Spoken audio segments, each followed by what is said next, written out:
আমার প্রেগনেন্ট বউরে এই দোলনা থেকে ফালায় দেয়। আসলে আমি আরেকটা মেয়েকে ভালোবাসি, আমি তার সাথে থাকবো। আমাকে বাঁচাও, আমি পাহাড় থেকে পড়ে গেলাম। আরে মহিলাটা বিপদে পড়েছে, তাকে বাঁচাতে হবে। তাকে এখান থেকে নিয়ে আমার বাসায় যাই। এই তো আমার গুহার ভিতরে নিয়ে রাখি। আরে আমার পেটে ব্যথা শুরু হয়েছে, বাঁচাও। আরে তার পেট থেকে এটা কি বের হলো?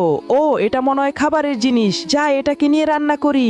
প্রথমে কিছু সবজি কাইটা নেই, তারপরে বিড়ালটা কাইটা নেই, তারপরে মাংস নিয়ে নেই। এখন রান্না করি এগুলা বিয়ে।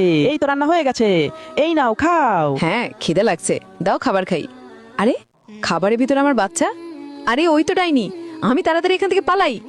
আরে আমাকে এই গাছগুলো আটকে ফেলছে, বাঁচাও আমাকে। আরে লতাপাতা মহিলাটাকে আটকে ফেলছে, তাকে বাঁচাই। এই তো লতাপাতা কেটে দিলাম। এই তো, বেঁচে গেছি, তাড়াতাড়ি বাড়িতে যাই। আরে মহিলাটা চলে যাচ্ছে। এখন যত কষ্ট হোক তাড়াতাড়ি বাড়িতে যেতে হবে। আরো আরে স্বামী কি করতেছে? তোমার সাথে ঘুমাতে অনেক মজা। বুঝছি, এখন তাকে এই সাপটা দিয়ে মজা দেখাতে হবে। তারপর কি হলো দেখার আগে যাদের কাছে আল্লাহর এই সুন্দর ছবিটা ভালো লাগে না তাদের কখনো ভালো হবে না। আর যাদের কাছে আল্লাহর এই ছবিটা ভালো লাগে এবং আল্লাহকে তুমি ভালোবাসো তাহলে অবশ্যই লাইক এবং সাবস্ক্রাইব করো। আজকে দেখা যাবে কে কে আল্লাহকে ভালোবেসে লাইক এবং সাবস্ক্রাইব করে।